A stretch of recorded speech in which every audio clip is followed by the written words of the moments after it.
Hello and welcome to Foreign Desk on Benue Television. I am Susan Ayo. The headlines: DR Congo stops receiving impulse vaccines. United Nations Secretary General issues climate SOS. Plus, Israel rescues 52-year-old hostage held by Hamas. Now the news in details. The Democratic Republic of Congo says it no longer expects to receive the first delivery of impulse vaccines this week as global health authorities say the spread of the disease can still be contained. According to reports, Crisis Casita, the head of the country's response team, said there are still several processes to follow. He said the Congolese pharmaceutical regulatory agencies would first need to be in touch with Danish drug makers, Bavarian Nordic for guidance before the vaccines arrive. The World Health Organization said in a statement on Monday that the virus can also be prevented from spreading further, but doing so requires a coordinated response. The WHO Director General Tedros Adhanom Ghebreyesus also said in a statement that the mpox outbreak in the Democratic Republic of Congo and neighboring countries can be controlled and can be stopped. The announcement came as the health authorities struggled to roll back the virus, which the World Health Organization this month declared a global public health emergency for the second time in as many years. While the vast majority of the cases are concentrated in the DRC, other nations in Asia and Europe have reported cases. United States Secretary General Antonio Guterres has issued his latest climate SOS, calling on the countries to save our seas as he warned of the crisis of an unimaginable scale caused by greenhouse gases and rising sea levels.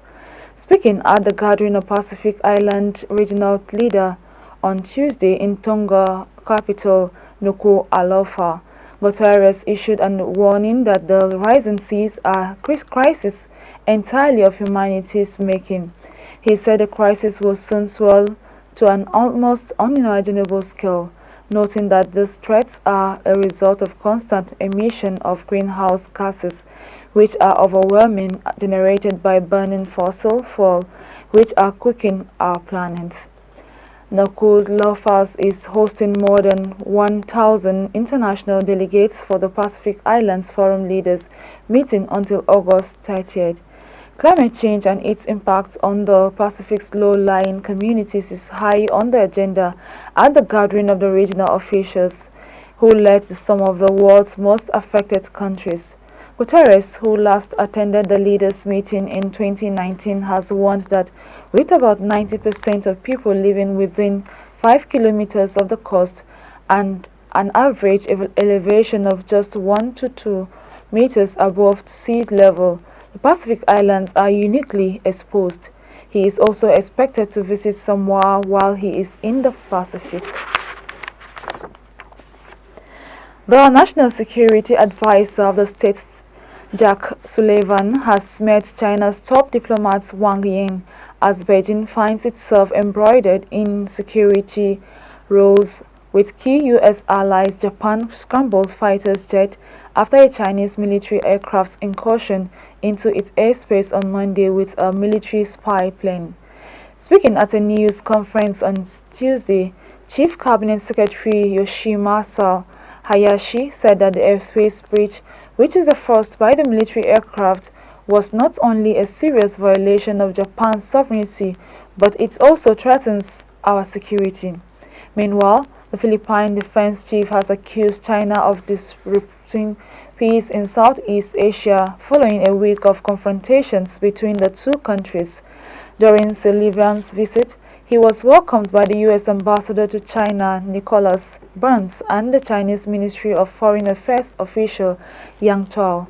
In his remarks, Wang described China-U.S. ties as being critical, which have taken twists and turns, expressing optimism that the communications will not only be strategic, but also substantive and constructive, he said. You're watching Foreign Desk on Benue Television. Let's take a quick break. Don't go away.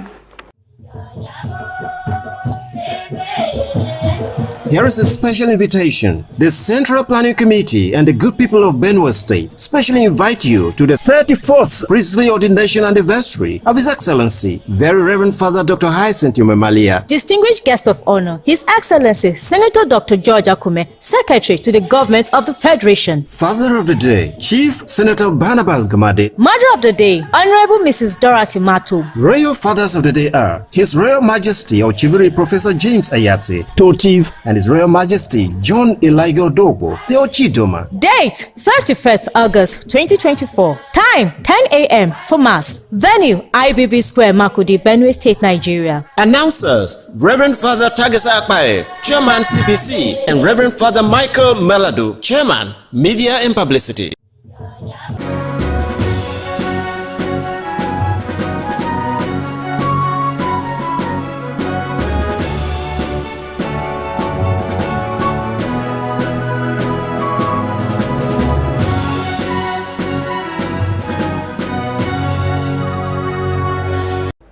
Glad to have you back. Russia has launched another wave of missiles and drones at Ukraine, targeting several Ukrainian regions and killing at least 4 people. This comes a day after it carried out a massive attack on Ukraine's power grid.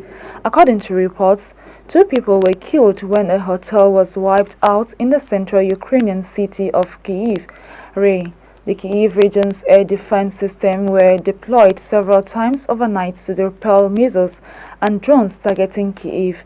Reports confirm that Ukrainian air defenses shot down about 15 drones and several missiles near the Ukrainian capital during Russia's overnight attack. Sahil Popko, head of Kyiv's military administration, said everything that flew to the capital of Ukraine was destroyed. Ukrainian Air Force reports that Ukraine also shot down 5 missiles and 60 drones launched by Russia during the overnight attack. Russia launched a total of 91 projectiles, including 10 missiles and 81 Iranian-designed attack drones from several regions. Ukraine's Air Force also said it recorded the launch of several clusters of drones and the takeoff from Russian airfields of Ju-85 strategic bombers and MiG-31 supersonic interceptor aircraft. Israel's military said Tuesday it has rescued a 52-year-old hostage held by Hamas since October 7 in a complex operations in the southern Gaza. Kaid Fahan al-Qaeda is in a stable condition in hospital. Report says he is in a stable medical condition and is being transferred to medical checks at a hospital. His family has been updated with the details. The Hostages Families Forum, which campaigns for the release of hostages held by Hamas in Gaza, celebrated the return of the Bajukil father of 11 from Rahat in southern Israel. The report says Kate's return home is nothing short of miraculous. However, it further states the military operations alone cannot free the remains of 108 hostages who have suffered 326 days of abuse and terror. The Indian police have fired tear gas and water cannon and used batons to break up protests against tiring doctors' rape and murder in the eastern Indian city of Kolkata.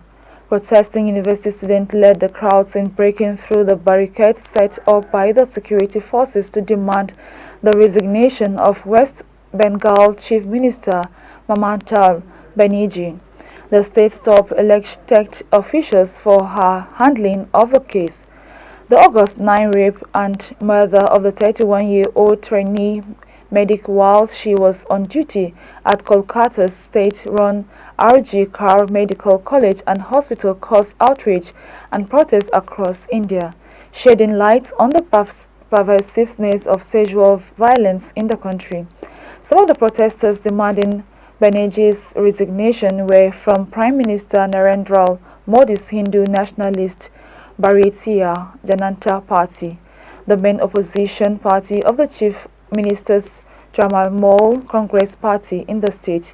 Police have banned the PG rally in the Kolkata, the capital of West Bengal, deeming it legal and blocking roads. Some schools and workplaces had given people the day off in anticipation of the protests blocking traffic, local medical reported. 4 students activists were arrested ahead of the rally, police said, accusing them of trying to orchestrate large-scale violence. With that report, we've come to the end of our bulletin this afternoon. Before we go, a recap of the top stories. DR Congo has stopped receiving impulse vaccines. United Nations Secretary General has issued climate SOS. We also told you that Israel rescued 52-year-old hostage held by Hamas. Thanks for being part of Foreign Desk on Benue Television. I am Susan Ayo. Remain blessed.